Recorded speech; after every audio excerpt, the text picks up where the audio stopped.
Oh, there we go. We're live. Oh, that was not good. That was awful. So good. I said we got Josh, we got George, and welcome Clayton, one of our elite members on the podcast. Welcome, brother. It's good to have you aboard. Appreciate you inviting me in.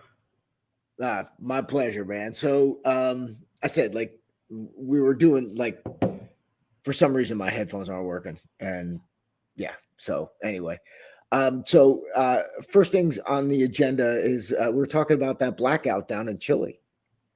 Yep. Yeah, that was again looking at it. Do we know what caused it? Well, I think what I got from the article, it was traced back when they started investigating it. It looked a lot like it was a combination of corruption and maybe some incompetence in the infrastructure management. Okay. So I don't think it was, like a cyber attack or necessarily even just, common equipment failure. I think there was a human element behind it, some human actors, but it was not, I don't think, necessarily intentional, unless they were trying to maybe blackmail some people and say, hey, you give us some money or we'll kill your power. Right. Thing. I think that's kind of what they're thinking. Some of it may be at this time. I mean, when I was reading the article, what I got from it was kind of the same thing, but it seemed like they have a primary line that comes in from wherever their power source is, sits somewhere in the desert, which having just one primary line leading into your entire country sounds like a terrible idea. It's insane. And this is why we're talking about this with I was actually talking about this with my son, where everyone wants, we want centralized, power grid. We want centralized banking. We want centralized internet. I'm like, no, we don't. Yeah. But yeah, so it sounded like something failed at that primary line. What the cause was, they hadn't really come out and said yet. Yeah. I mean, it's not even, Chile's like, I don't think it's even the size of California, right? No. I mean, 19 million people total. Yeah. Yeah, like that, I think, yeah. Like 10 million or 9 million on Manhattan. It's not like crazy, populated, just very long and thin. But, you're looking at this and then you're the fact that they got power back on in a matter of hours, really, to their credit. But, you're looking at these things and everything now is, now you question, it's all about stability, right? You're questioning, am I,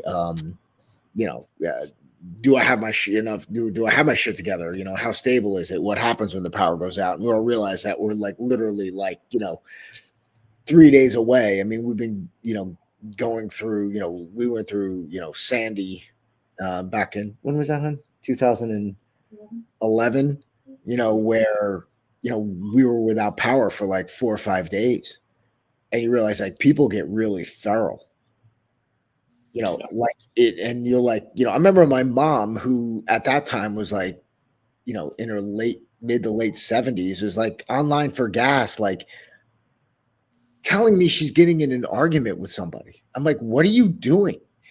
I'm you're just, everybody gets aggressive and everything just, gets hyper, especially when everything you take for granted is, you're used to what, everything, I should say, everything that comes out of your normal behavior. So it's interesting. This dude was on Rogan yesterday's Chase. He's he's a influential psychologist, hypnotist kind of guy. And he's talking about how when, you go to Starbucks, you're working the register at Starbucks, right? You develop a pattern. You basically put an app in your head and how to work the register. And as soon as something goes wrong, that's all you focus on. right? So, you've got these people, you've got everyone whose lives are, okay, this is how it's supposed to work. I go, I get gas, I go get groceries, everything's there. I pay, I go. As soon as that gets disrupted, then that's all you freaking care about. Right. And again, you can obviously use it to your advantage, but you're listening to, just know that as, when things become not normal anymore, our survival instinct tells us that, that's what we got to fix that, because that's not normal. And that's what's taking us out of, our game. Now, I mean, for people that want a comparison that maybe haven't experienced, an extreme like civil unrest situation or whatever, think about the Black Friday mobs that used to occur. Now everything's mostly online, but the Black Friday mobs that used to occur, right? Like the people would go feral over a TV, over a toy, it was insane. And now amplify that, because now people's livelihoods are actually at stake and not just some item they want.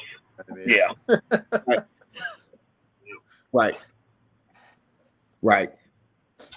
And that's where, you're looking that,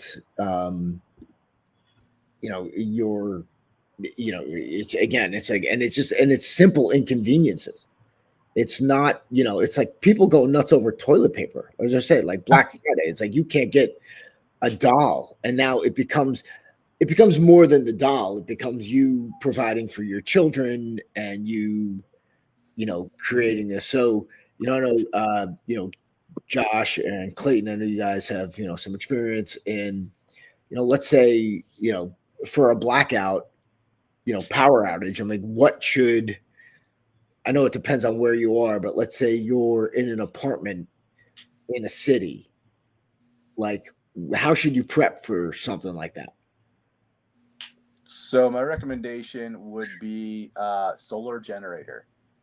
Okay. Yeah, you can get like 1 to 2 decent sized panels. They even have fold up like quote unquote travel types, but not those small backpack ones. They're not like this big. They're like full size panels, right? But they fold up, and you can get 2 of those. It'll power a small-ish generator, and you can just set. Most apartments have like a little balcony or whatever.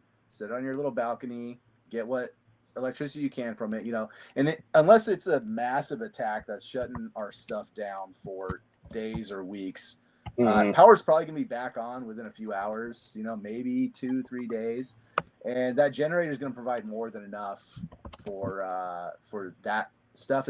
You probably won't be able to run your entire house, but you can run your essentials. You can run your fridge, you can run your heater, space heater, depending on what weather is, what part of the country you're actually in or part of the world you're actually in. You can run a little AC fan, you can run maybe a swamp cooler. They're not made to run an entire house, but you can get a lot of essentials. And with 2 good sized panels, you get pass through, which means while the panels are up and running, it's pulling from the panel itself, and then whatever's remaining is charging your quote unquote generator. It's a giant battery. Right.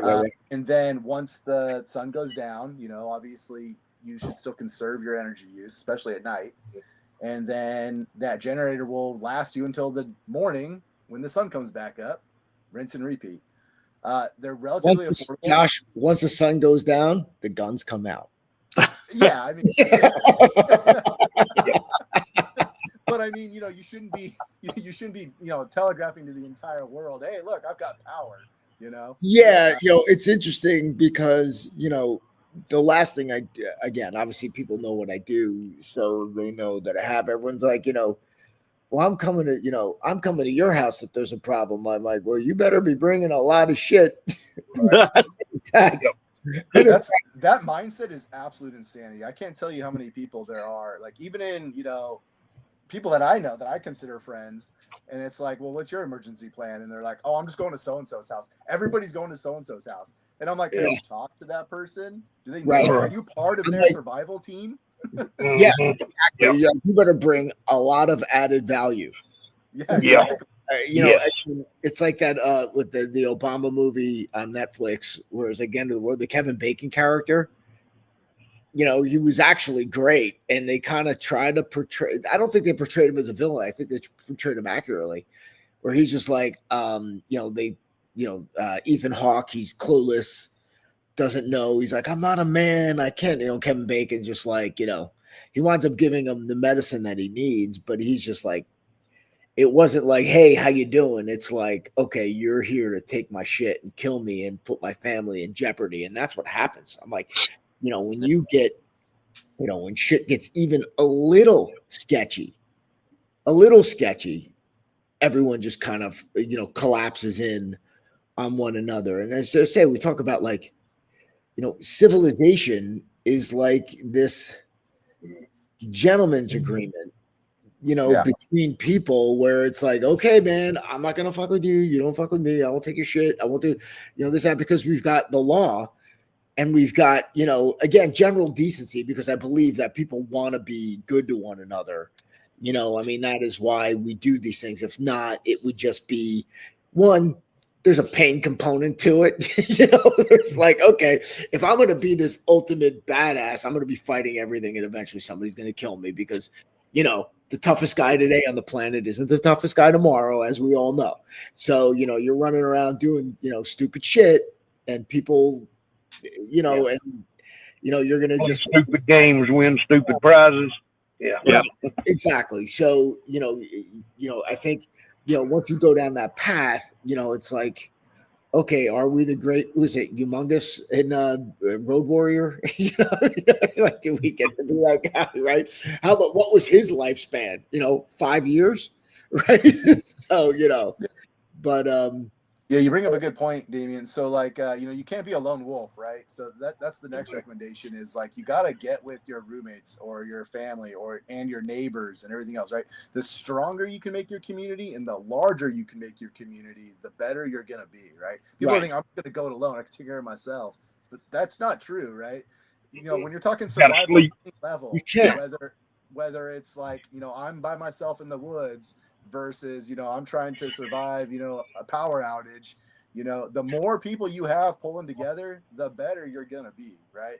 One, it's a calories game. Two, it's a safety game, right? And you can't play both by yourself, and so the next recommendation, you gotta buddy up, right? But when I counsel people on like, how to create emergency plans and stuff like that, I tell them like, create your survival team. And you need to know what each person's job is. Like, why is this person on your team? What are they bringing to you, right? And if you have friends who are like, well, I'm just going to come and hang out because you're so awesome, you might need to cut them. You might need to be like, hey, look, you either need to figure out something you can bring or you're not a part of this party. You can do. Something you can bring, something you can do, or both. It also depends on their marbleization, because if you're like a Wagyu beef, that could be nice. I was like, dude, I thought you would just sit here and just, eat this. But it's like, even people that think they can't contribute, right? Like, well, I don't have any skills. Part of that value is knowing what you can do, right? It's like, there's lots of things I can do, but my wife on the other side, she's really crafty. She can sew stuff. And then she's like, hey, I can help plant food and water and, harvest food. And I'm like, perfect. Someone's got to do that. You know what I mean? Right.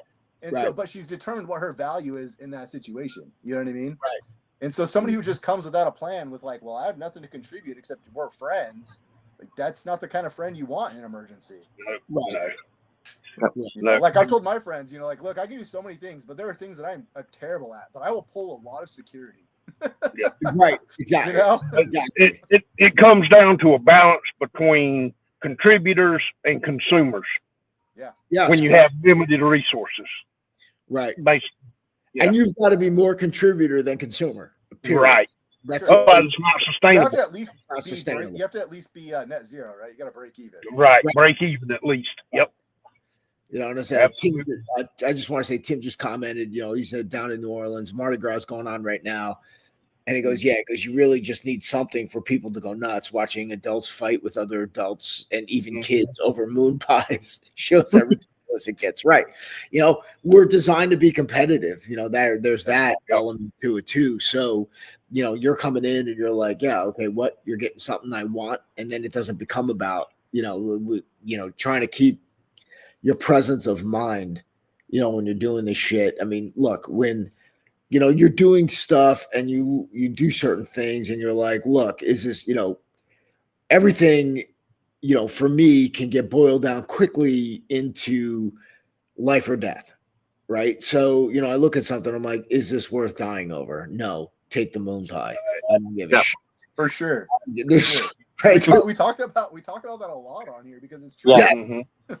Yeah, there's so much I don't give a shit about. And to be honest, like even with, being married for almost 30 years now, they're like, there's so much I don't give a shit about. It's not like nobody's taking advantage of me, but there's really like, there's times they're like, hey, your foot's on fire, right? To be like, like there's times in like that where you're like, talking about, certain situations and things get heated, but for the most part, like generally like, okay, yeah, it's not like we don't argue. That's preposterous, but it's like, continue to kind of, live. And you're like, I see people just get angry over stupid shit. And, either you're really just petty, or it's about a bigger subject that you're not talking about.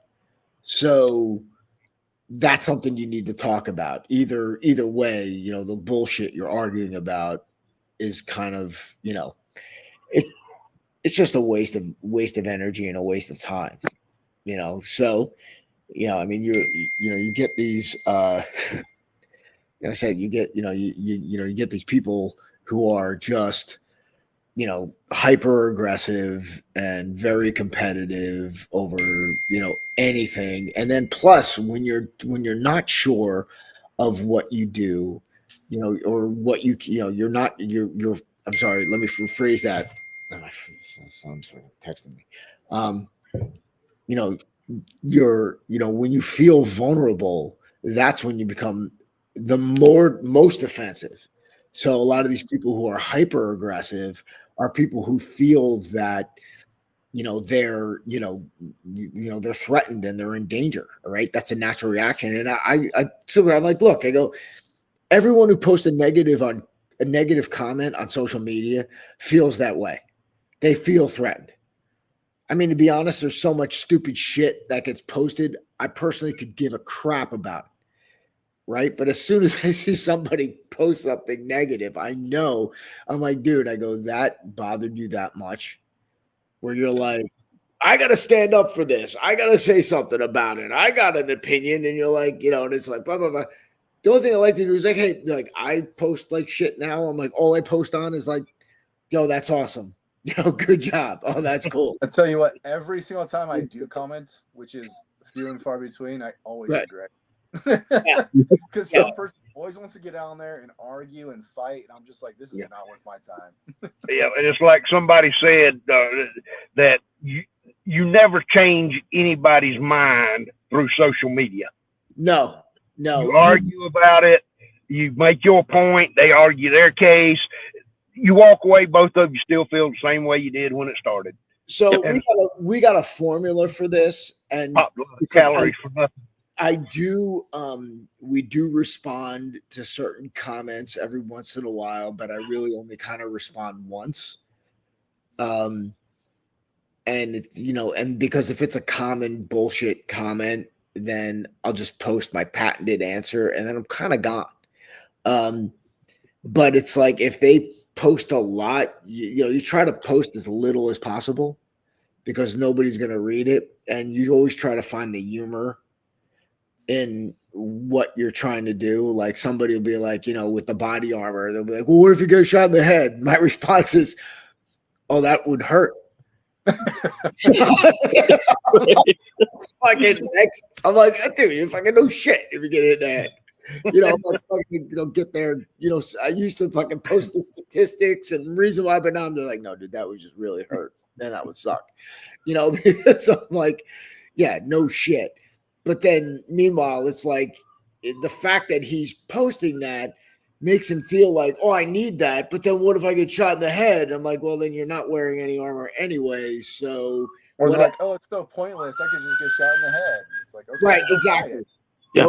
Exactly. I'm like, Clayton, Sorry, you're guys. right. You. Gotta go yet. Not Los Angeles. I'm the popo, so I ain't got to go yet. So yeah, man. And then just with the reason with someone's like, like we'll say something about sparring, and somebody like, you got to go 110%. I go, dude, I've coached and trained on every level. I go, there is no time unless I'm going for a knockout where I'm going 100 fucking percent. Yeah.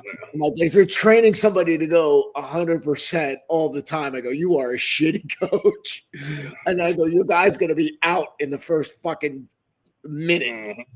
Yeah, I mean, realistically, you can go actual 100% for a very little bit of time, and then you're just done. Yep. Right.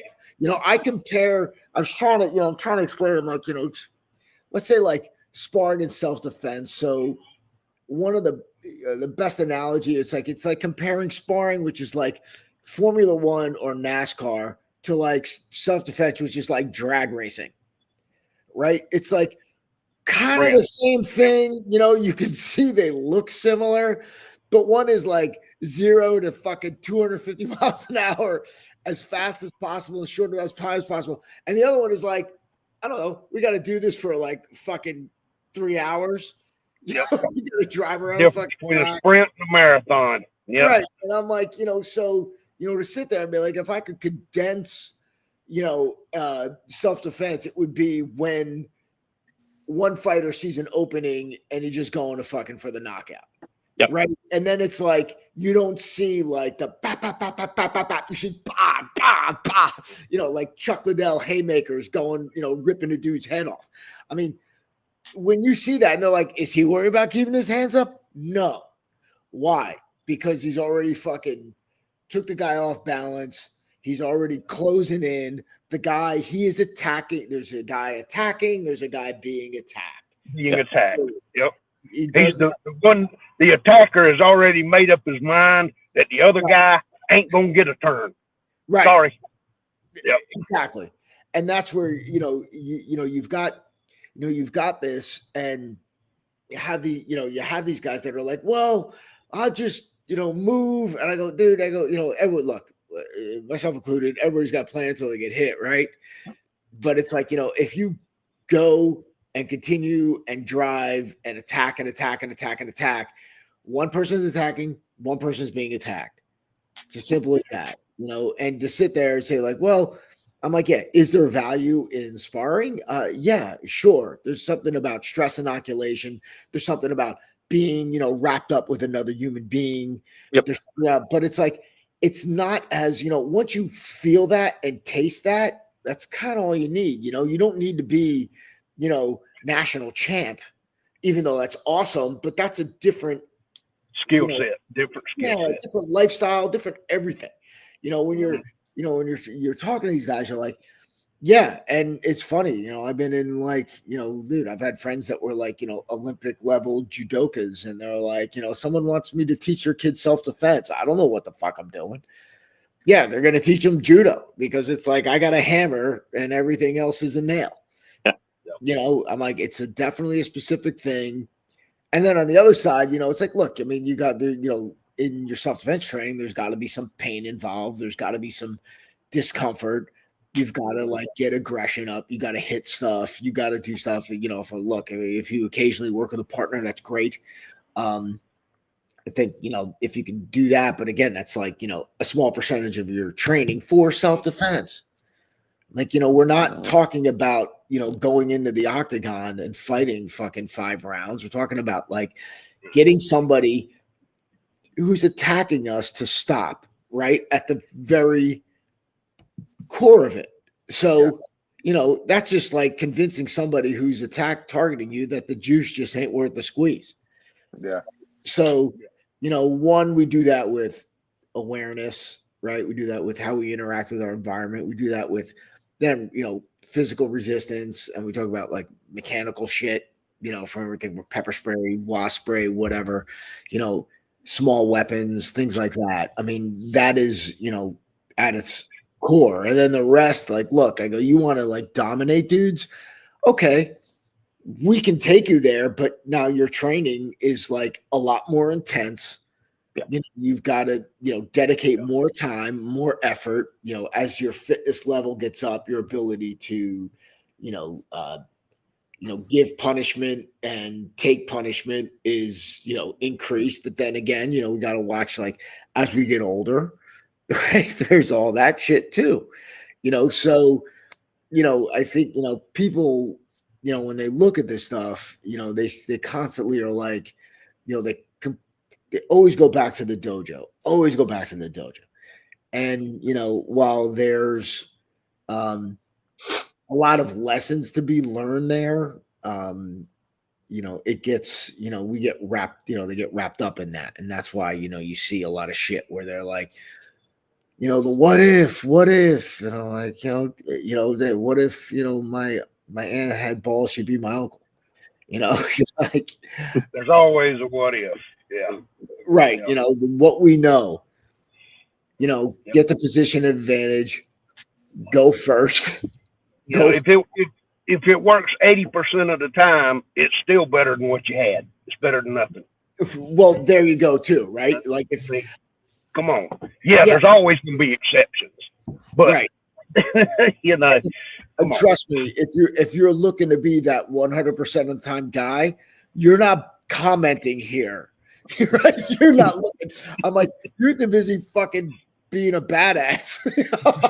and I think what everybody fucking forgets too is, the average time frame of the physical part of like an altercation is 5 to like 12, 15 seconds at most, right? There's not a lot fucking happening. It's one and done. Right? That's the reality. So these people training, if you're training for 3, 5, 10, 15-minute rounds, you're fucking training for sport. You're not training for reality. And because you can't sprint that long. Yeah. Right. If it goes 2 or 3 minutes, or hell, if it goes 45 seconds, you're doing something wrong. It's lasting too damn long. You should be at that point. You should be running. Right. Bingo. It's what's the purpose of self-defense, right? The purpose of self-defense isn't to get away. It's to get away and get home. Right. Yep. Dude, I remember one time I was in something and I was a youth. I was in a club and I was out with my brother and two of my buddies, three of my buddies from freaking college, and they're all like, D1 offensive linemen. And it was funny. So my someone who may or may not have been my brother, was dancing. We're all dancing to being idiots. We're like in our 20s and shit. Winds up, he's like, starts like dancing, but like really violently. And I'm looking, I'm like, what the hell are you doing? He's like, this guy keeps bumping into me. And I look, I'm like, well, move. So he moved like an inch. Right. So the next thing you know, again, egos, testosterone, so the guy, they chest up, and my brother's like, fuck you. And just like goes to hit the dude. And meanwhile, some guy's girl kind of walks in the middle of so he kind of clips her. So now that guy, like the girl goes like, she's like, oh, what the hell? And my brother immediately like hits a dude with a double and starts like, hitting him, underneath. And I'm right behind my brother. So I see the dude's face and, what happens next. I did what brothers do. Right. So long story short, to get to our original point, I was on a guy because shit went crazy. Right. I'm like, all of a sudden, like that guy had like 100 friends there and, holy crap. And I throw this dude, I'm on him and I'm hitting him, and my buddy gets on my back and he's like trying to hit the guy, on top. And meanwhile, like they run out of bouncers. So I'm sitting there and I'm like, I'm here way too long. I'm like, holy crap. So I just crawl off this dude and try to blend into the crowd and get out. But it's like, there's shit where you're like, yeah, man, it lasts too long and it is not good. If you have time to think about it, it's gone way too long. It's gone way too long. And that was like the thought that was going in my head as I'm with these dudes. And I'm like, okay, yeah, this is just too long. I go, I need to leave now. And then I don't know. And then that's it, guys, but yeah, I mean, that's what it is, and you're talking about like, that was like the whole problem, it felt like forever, but I would seriously say the whole thing probably lasted maybe a minute. That's a long time. That is a long time. That is thinking about from like the first shot to like getting on them. Yeah, maybe a minute on the outside, right? And because Kevin's on me, and I mean, someone is on me, and this fucking guy, and he gets done, and then that dude had a lot of friends. I'm just thinking about all those fight videos we watch and analyze. Like, those never go more than like 20, 30 seconds. Yeah. They can't. Most people, again, like, people don't realize like the adrenaline burn is insane. Yep. Even when you're like, dude, I don't care if you're a cop, I don't care if you're a security, I don't care if you're military. Like, you fight, you go in there. The only guys that like really prepare for it are like tier 1 guys and people who are combat vets who get into shit a lot. Where you're like, okay, because they're stress inoculated, right? I mean, they know it's about controlling that adrenaline dump, right? It's not that it's not happening; it's that you have control over how much of it is happening, so that you're not just blinded and then done, blacking out. Yeah, exactly. You can like slow it down so that you can still function, and then when you start to tire, because it's still going to happen. Yep. Then your body's conditioned enough that you can pick it up as you start to tire. You can then maintain. Right. That's well, again, but even then, there's always 3 guys. There's guys that lose their shit completely. Right. There are guys that get over, like, the guys that lose their shit. When I say like lose your shit, like over aggressive. Then you get guys that completely shut down, and then you get the guys who are calm. That like function in it.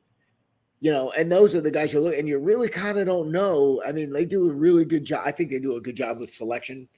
I mean, that's why they have selections, right? And personality, like you personality, you do psychology, like it's very, very, like they're looking for the right kind of person. They can train anybody to be shape, and they can train anybody to skills. They're looking for the right kind of person. Right. Yeah. And then some of the stuff are like, dude, I go, one of the things like I was watching, did you see that? I think they only had one season. It was called The Selection. And I mean, I've seen a lot of those different shows. Yeah, the guy who won it was like 41 years old, 42 years old. And obviously, like, the one thing that freaks me out is the controlled drowning. When they have their hands and feet tied behind their back and they're popping up in the pool. Yeah, the drown proofing. Yeah. I'm like, like hearing the baby crying, wrapped, being in a thing, that doesn't bother me. The fucking 10-mile runs, whatever. I mean, dude, they were like, okay, you got 5-mile run. Okay, great. Okay, now you got to do it again. Fuck you. But that I would deal with. It's the drowning shit. Yeah.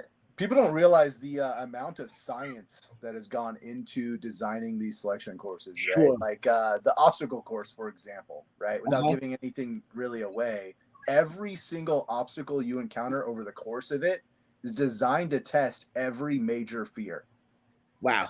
Yeah. And so you go through it, and if you freeze at one spot, like they know, hey, this person has a fear they can't overcome. Right. Yeah. Yeah, and that it makes perfect sense. And it's like how you work, how you handle that stress, how you handle that fear. You're looking at guys who are evaluating you. What level do you keep your sense of humor? Right. Literally every single thing you do, you say, the way you look is being evaluated, and they don't say anything. They're just sitting there taking notes. Right. Yeah. Like you have no idea if you just did good or bad. They're not going to tell you until you get to the end and either get selected or not. Do you remember the movie Spies Like Us? Yeah. Do you remember when they first dropped into camp? Like, Fauci looks at him, he's like, "What did you write down?" Pussy. Dude, I fucking cry every time I fucking see that thing. Yeah, dude. And and not only that, but they see what you do outside of training too, right? So like, you don't just train 24/7 for a year, right? You have cycles in training, you have downtime, all those stuff. and they're literally watching everything you do all the time for like that entire 2-year process. Right. You can get to the end and they'd be like, nah, see, you messed up. See you later. Yeah. Like, We're good. Thank you very much. Yeah. Right. Oh yeah. It's crazy. But I've never been so like mentally screwed with as when I was like trying to do that stuff. It's like literally all the time. Of course. Yeah. And what was interesting about this particular show is that one of the operators is like, well, he's like, at least you get to go home after this. He goes, we have to go get deployed. And I thought about it the opposite way. I'm like, this guy's not doing this for money. He's not doing this for a job. He's not doing this for something you put on a resume. I thought it was harder for the contestants to actually do it than a guy who's trying to get a job. Well, I mean, everybody needs their motivation, right? What is your motivation? Right. If you read a book about Navy SEALs, which there's 1,000 of them, right?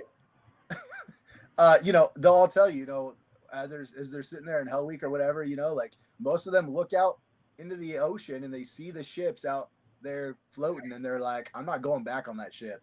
That sucked, and that's their motivation, or whatever it is that brought them there, right? And when you lose your motivation, or your motivation wasn't firm enough, it's not solid and something that can actually get you through tough times. If you're just like, hey, I just want to be a badass, that's not enough motivation. No. It's funny, one of the things that one of the guys, he brought in a bunch of people that were like kind of malingering and stuff, and he was like, look, if you're just here because you want a piece of cloth on your shoulder, he's like, leave. He's like, that's not what this is about. Right. He's like, go buy the cloth, go put it on your shoulder. Who cares? Because that's all you care about, and that's not the people we want here. It's like, what is your actual motivation for being there? Yeah. And a lot of them don't know. They don't. They don't know. They watched a movie, they played a book, or they read a book, or they played a video game, and they're like, "Nah, this is what I want to do," and they have no idea. Dude, Rob O'Neill, the dude who is like on the Obama, Bin Laden raid. I'm talking to him. He's like, he's like, I joined because my girlfriend broke up with me. Yeah. He's like, I couldn't even swim. It's going to be a fucking SEAL. It's like, yeah. It's like, I fucking know. It's like, it's just that. And then it's like, you get to the point where like, fuck you, can't beat me. Right, exactly. Like something further motivated him, right? Yeah. And it's just like, fuck you, can't beat me. Yeah, whatever it was, he found it, right? Yeah. And that's what all these guys do. And they all go and they talk, to all these companies and all these football teams and all these fucking professional athletes. And it's just like, but they're talking to guys who already know, which I think is hysterical. Like the tier 1 operators talking to professional athletes. To me, it's like, okay, guy, it's like they're just saying it's the same fucking attitude. I'm like, you want to be a professional athlete, you got to have a certain, physical skill set. And there are a ton of people with that, but okay, they're freaks of nature. And then you've got to have. You're talking about a freak of nature who's not only skilled, but also disciplined and determined. Yeah. Yeah. Right. So, and that's why all these guys love each other. They handle that because it's like, yeah, dude, that's, you can understand each other. It's like you talk to people like I got to talk to regular people all the time. And I don't, I consider myself kind of a regular person, but I know. And it's like, I don't like in my regular life, I don't talk about this shit like at all. Yeah. Unless somebody asks you about it. Yeah. But it's like, I'm not pitching anybody. I don't want to talk to them about it. I talk to you guys because I'm like, I don't want to, I'm like, I don't like sit there and be like, hey, blah, blah, blah. I'm like, that fucking asshole. I'm like, I don't want to talk about it. I'm like, now I'm explaining something to you. And I'm like, dude, I go, you want to explain high finance to me? I'll listen, but I'll probably look to you like I'm like, you have that, people who are experts and professionals in their fields, they have the problem where it's like somebody asks them a question that sounds simple to them, but when you have so much information, you're like, how do I describe this? How do I just fucking do this? Sense? Right. And then when I turn around and I'm like, just hit him. Just walk away. And like, what the fuck was that? I'm like, well, if you get to it, you'll understand eventually that's what you're gonna fucking do. Yeah. Like first, see them fucking first, and keep going. Like I just don't. I don't. That's it. Yeah. People are like, well, what's the number one thing I should do? I was like, don't get in the situation. I don't know. Yeah. Right. Get out of there. Like, what are you doing? Who wants to fucking go around and do this? Who's got the time?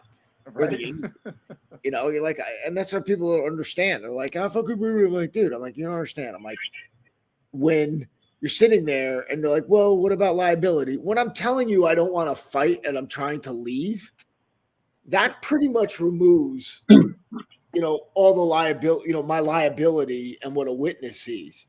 Now, when you're coming at me, now, okay, now I can, you know, I'm going to do whatever I have to do. Yeah. Whatever the hell that is. And honestly, I don't want to do it, but now I want to do it a lot and often. And then, but I just don't want to think about it now or ever or always. I don't know. It comes and goes all the time.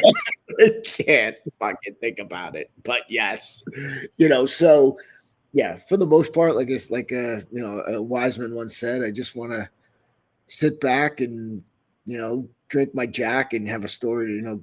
Oh shit, what is the line? I just said it to my son. Sit back, enjoy my Jack, and have a story to tell, and let the women get crazy as hell. I don't know. I was trying to quote Ludacris. Yeah, but yeah, sit back and enjoy my Jack. And then watch a woman, you know, yeah, watch a woman get crazy as hell. Wake up in the morning with a story to tell. Done. That's what we want, man. I don't want to fuck around with anything else, you know, and that's it. But you know, if you know, you want to get the dog off the porch, you know, then the dog comes off the porch. All right. You know, the crazy thing is everybody wants stories, right? You know, but yes, like I have so many stories, and none of them are about me getting in like some crazy self-defense situation. right? You know? People are like, man, you've lived a crazy life. And I'm like, no, really. No, honestly, to this day, I still think I sat in a closet and ate saltines. Right. Like, I don't think about anything.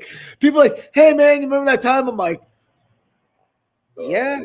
You know, I'm like, I guess. I don't know. It's like, it's so, like, it gets deleted from the hard drive, I guess. You know, where you're just like enough concussions and everything gets deleted. So and everything's just fucking done. Now that they're like, you know, now that what they're classifying is what can cause like CTE, I'm like, oh.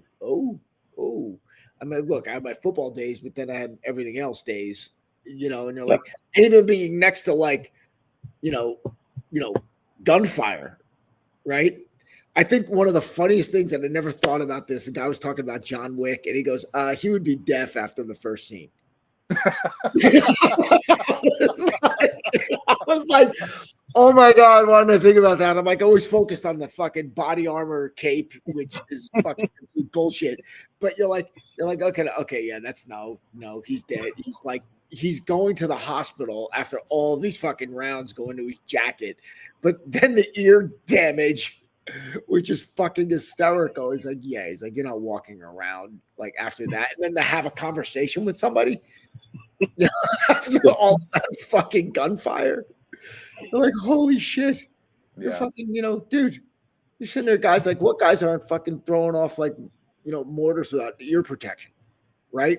Now, dude, Josh, like guys like, no infantry guys everyone's wearing ear protection now, right?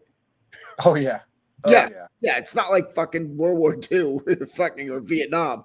Yeah, no. I mean, you know, can you have a situation where like something happens, you don't have time to pop on your AirPro or something? Yeah, for sure, especially in self-defense scenarios, right? Right. But again, how long are you hanging out there? How many rounds are you shooting? You know? Right. Like, right. And yeah, you're gonna suffer afterwards. You know, like it takes one loud bang, right? I remember my buddy in Korea. We were shooting and it was outside, but there was like an overhang, right?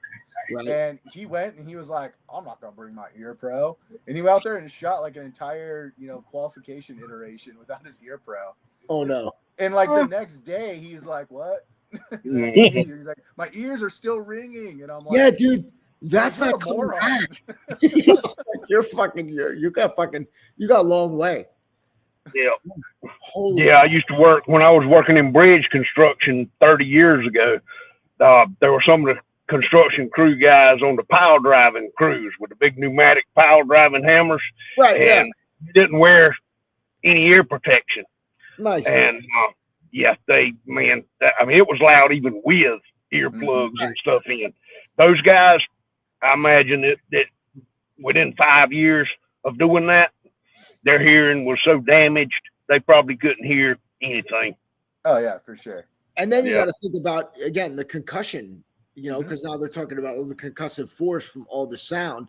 Like we used to do all the concerts at Stabler Arena. And, when I was a freshman, I got my first concert. I'm like, I'm not wearing any earplugs. And a couple older guys like, fucking next concert. I'm like, fuck, put them up.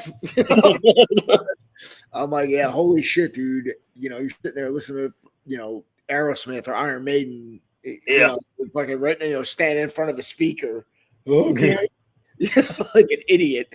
But yeah, so, and you don't, realize like, what's happening with all that concussive force around you. Folks, they'll get you. Yeah, and people don't realize like that concussive force, like if you put it in similar terms to like an explosive concussive force, granted they're on different wavelengths, but they've done studies and they've found that like the damage that's caused by that stuff, your body cannot heal. Right. There's a reason why like pilots can only eject from an aircraft like twice ever, period. I Like didn't- if you're shooting AT-4s or anything like that, you can only shoot like 2 in a day before you sustain irreparable bodily damage. Really? Yeah. Wow. And then you got guys who are like, I was on deployment and like I shot like 10 in a row. And I'm looking at them going like, bro, like how are you doing? Yeah. Because like you might not feel it now, but it's coming because your body can't fix it. Right. Yeah, and they don't know, right? Look, the people who like fought in like, Civil War and prior, even World War II, who the fuck knew? They didn't know. How long are these motherfuckers living? Right? He's fucking dead, his ears are shot or stuff like that. I'm like, they don't know. But And I get it. If you're like deployed and you're doing stuff, like you got to live, like sure, take that concussive damage because at least you're going home, right? But in training and stuff like that, it's stupid. yeah, what do you do? Right, what are you doing? When we were kids, we never wanted to wear headgear in wrestling. My ears never got that bad. I'm like, this one's a little worse. This one, not so much. I always wore my headgear, man. I was like, ooh, I ain't getting that cauliflower ear. Dude, I so wanted cauliflower ear. Like, one of my buddies like, badge of honor. I'm like, motherfucker, and I like, Boxer's broke nose. Yeah, man. Yeah. I'm like, fuck. That was all I right. That was all I gave a shit about. Right. So, but yeah, dude, as you get older, you're like, yeah, maybe not.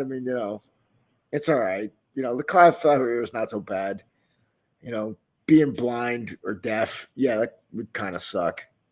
But then again, you might not want to hear too much shit anyway. Yeah. Oh, so one of the things I want to talk about before we wrap is just this sentiment about active shooter, like citizens stopping active shooters. So this was, let me just make sure you guys got that. Okay, yeah. So this is the headline. Rare in U.S. for active shooter to be stopped by a bystander. Now, this is the general theme that's promoted by the media. And a bystander's decision to shoot a man who opened fire in an Indiana mall was a rare occurrence of someone stepping in trying to prevent multiple casualties before police could arrive. Police praised the quick action of 20-year-old Elisha Dickin, God bless you, son, an armed shopper who killed 20-year-old Jonathan Saperman. The hell's going on? And then after he killed 3 people and wounded 2 others in the Indianapolis small suburb of Greenwood. So you get this theme that happens all the time. And that's because of this report. There we go. This is me producing. Let me just do show. Okay. That's because of this report. FBI undercounts the number of times of armed citizens have thwarted active shooting incidents. So essentially, it comes down to a new report, crime, and I have the crime prevention Research Center. I have their report here too. Data released by the nonprofit shows that 34.4% of active shootings were thwarted by armed citizens between 2014 and 2021. However, FBI data show only 4.4% active shooters were thwarted by armed citizens during the time period, which is, a significant decrease, decrease in what would be, what actually happens. In all 360 active shooter incidents, 124 were stopped by armed citizens. The FBI identified 252 active shooter incidents during the same time period, with only 11 thwarted by armed citizens. So why do you guys think that's like literally 10 times less than what's been reported? So oh, go ahead. Whoever's going to go. No. That's it. I'll shut up. Oh. So a big part of it is who's getting what data from where, who's Right. classifying what as an active shooter, right? The FBI's classification is probably different than whoever this CPRC group is. Right. What do they consider stopping an active shooter, right?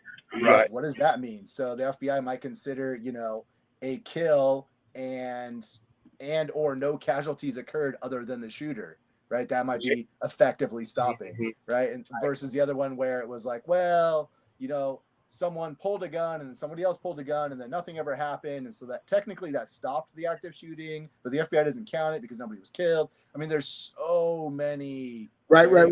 Interesting. What Yeah. data they're actually pulling from. Yeah, you got just the fact that the FBI and this group have 100-ish differences in cases goes to show they're pulling different data. Right. So that's the first. The second is we know the FBI under reports and under classifies their violent crimes, right? Yes. Violent crime statistics have shown over the last couple of years, their annual reports have been changed to reflect lower violent crime than is actually occurring because they don't want the people to they don't want the nation to be worried that violent crime's on the rise. Right, that they're doing a shitty job. Right. And so, you have that as well where, it is actively being tailored to portray certain results. So that does occur. But the same could be said for the other group. They could be actively tailoring their results to portray something different, which is why statistics always drive me insane because the same statistic can be used to argue multiple points. Right. Yeah. Right. The numbers will say what the numbers need to say based on who's doing the talking. Right. Who you're trying to convince. Only if you compare all the raw data of both sources and looked at it number for number, would you be able to say one was with the same parameters? Yeah. Yep. And that, and then there's always, with all statistics, there's always leeways for error and all kinds of other things. Mm-hmm. Man, it's so hard to say. Yeah. Because I'm looking at the report from the CPRC. And again, we're looking at their numbers where from 2014 to 2023, there are 180 active shooter cases. Already, I know over a 9-year period, that number is low, according to defined as the what the FBI says. So if you look like, and here's the other thing: it's a concealed handgun permit holder, right? Yeah. So what about people that don't have a concealed handgun permit and they still manage to stop one? Are those being counted at all? Maybe the FBI doesn't count it, but maybe this group does, or you know what I mean? There's so much we just don't know. Yeah. Yeah. Well, most people that carry don't carry to engage active shooters if one pops up unless they are a direct threat to them or their families. Right. And that's understandable, and actually it's kind of smart. If he's not shooting at you or your people, the best thing you need to be doing is calling somebody, calling 911 and getting the hell out of Dodge, really. I mean, the average person can't be expected to step up and go engage somebody who is not a direct threat to them, because then, you know, your self-defense in court gets a little bit on shaky ground, because you could have run out the door, but instead you ran toward the guy with the gun. Yeah, Why? it depends on where you are. Yep. Because some, you know, I mean, I know even in New Jersey, if there's a threat to life, like if somebody's threatening a third party, you can intervene. Alter ego clause. We have that in South Carolina too. Yeah, Yep. yeah. If they had the right to defend themselves, you have a right to defend them when they cannot. Yep. Yeah, but I think Clayton's making the point, and we've talked about this before, Damian, where it's like, you know, what is your priority, right? You know, like, what are you there to defend? You know, and if your priority is you're there with your family, your priority is get your family out of there. 1,000%. Being the shooter that's X amount of distance away or in other rooms might not be the priority. Now, if you leave and come back in, there's been plenty of cases where they say, well, now you're an aggressor, you know, even though you're there to protect other life. And this is where a good lawyer in court makes a big difference. So just as an aside, I'm on the FBI's website, and you know, from the FBI designated 229 active shooter incidents from 2019 to 2023. Right. So that is a 4-year period as opposed to 180 over a 9-year period. So we're clearly defining what active shoot, you know, there's clearly something that is happening with what active shooters are. I think the problem that I have saw with, again, these are people on the right, you know, like Coleon Noir, you know, talk about these things, that the active shooter incidents reported by the FBI, what's classified as an active shooter, is somebody who shot somebody in an area that had 4 or more potential targets, not somebody who we classically think as an active shooter who's coming in trying to kill as many random people as possible, or targeting specific people on a list at their school or place of work. And that's what I think, you know, is getting lost here.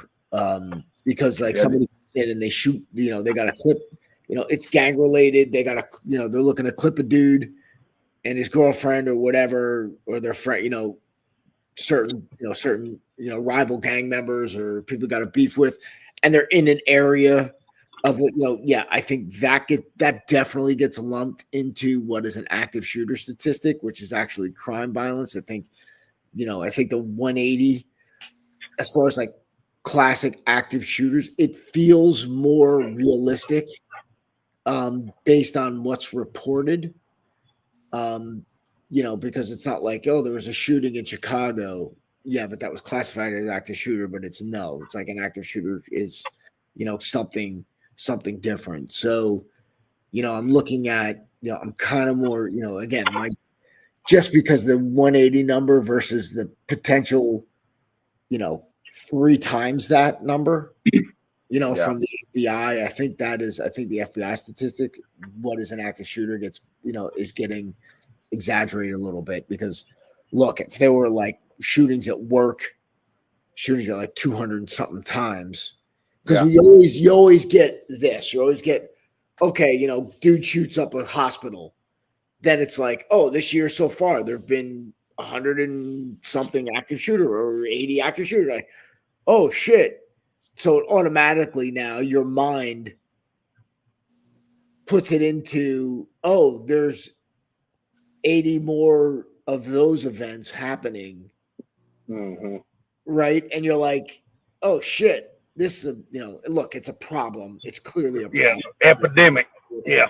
So I'm like, you know, when people, and this is the thing I run into with it's an interesting, so being in the armor business, it's an interesting area that we get into. And I know, Josh, we've talked about this before. It's like, you get gun rights people who look at it and be like, you know, oh, you're doing this because there's active shooters. Active shooters and gun violence is bad for guns.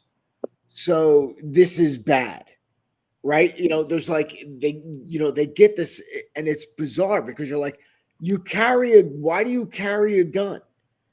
Well, I carry a gun to use deadly force in case I have to. It's like, when would you deadly force?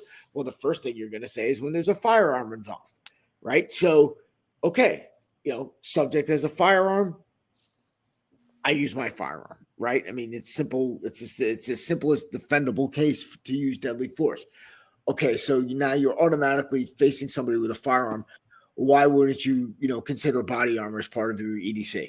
That's all I'm saying, right? So that's where I'm at. But they're looking at it like, oh, this is another active shooter. People are blowing. Like, dude, don't sit there and tell me that gun violence doesn't happen. Don't tell me that active shooters don't happen, because that's a fucking lie. And we can see just from the sheer numbers that it's happening. And meanwhile, you want to compare it to how many people die from. I just got in this argument with some knucklehead. I go, look, 13,000 people a year die from gun violence. Okay, that's it. 2,700 people die from fire. All right. Not saying. How many die in car accidents? I didn't even get into that. But yeah, I'm just trying to do the fire extinguisher, body armor, firearm analogy. Yeah. I'm like, look, man, you're like 4 times more likely to get killed by a firearm than die in a fire in your home. Yeah. What was it? I go, dude. I go, there's like, well, there's so many other fire calls. I go, slow your roll. I go, as a fireman, I'm like, how many of those calls are bullshit? About 90% of them. And then what we consider a structure fire is somebody like, was cooking a hot dog and drunk and passed out. And it's like there's smoke on the pan and the fucking alarm goes off, and then we fucking show off. Oh, we come to the college dorm where there's, they got a popcorn machine that they're fucking, got too high to pay attention to, and you're fucking like doing all that shit. So yeah, I'm like, that happens all the time. It's no problem. So I'm like, yeah, that number, I'm like, you got to look at fatalities. And I go, that's really, because if not, I go, you kind of get, off the beaten path. And then you've got the other people on the other side who think like gun violence is too fucking bad. And it's awful. And then we were like, well, why do you have this? Why don't you just, stop all the gun violence? I go, look, you can do that. I go, but to be honest, if you really think there's a problem, you should be fucking strapping up everyone when you leave your house with all kinds of armor if you think that gun violence is so bad. Either way, the answer is just get armor. Yeah. Right. I'm like, or stop bitching and just go about your life and don't get it. Right. There's that. But it's like, if you're compelled to like try to make this argument on either level, I'm like, dude, it's like you carry a gun. We all carry shit except George. He's in Canada. So sorry, I'm sorry, but welcome. I carry other shit. Welcome to the United States soon enough. I got something for you here, George. Now, is it just me, or is there real potential here, guys? Dude, let's go pull pork, motherfucker. Let's go. I mean, it holds and shreds, okay? And it's dishwasher safe. I fucking love that. Hello. Yeah, come on. This is fucking awesome, dude. I need $4 at Ollie's. I need meat claws in my life. It's decided. TSA approved.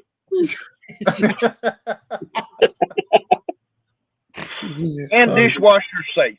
That's important. Yeah, oh, shit. I fucking want meat claws. Yeah, that's it. On that note, okay, I think we'll end it here. So yeah, so Clay, thanks for joining us. I said, hopefully you join us next week. George, good to see you. As always. Gaining on you on the leaders board, George. I'm gaining. Yes. If you go all the way down, you'll see me. I'm there. Let's go. Let's go. I started out so motivated on the leaders board, and then I was just like, yeah, I'll get to it when I get to it. Oh shit. Yeah, dude. We got some interesting things happening over the next month. Yeah, you're gonna see some interesting shit. I'll keep you guys in the loop. Good stuff. So everyone, thanks for super excited for anybody watching this who isn't an instructor. I'm super excited for all the instructor changes coming, George. Yes. When are those gonna happen? We've been talking about this for like a year. You know what? Why don't you fucking fly my ass down there?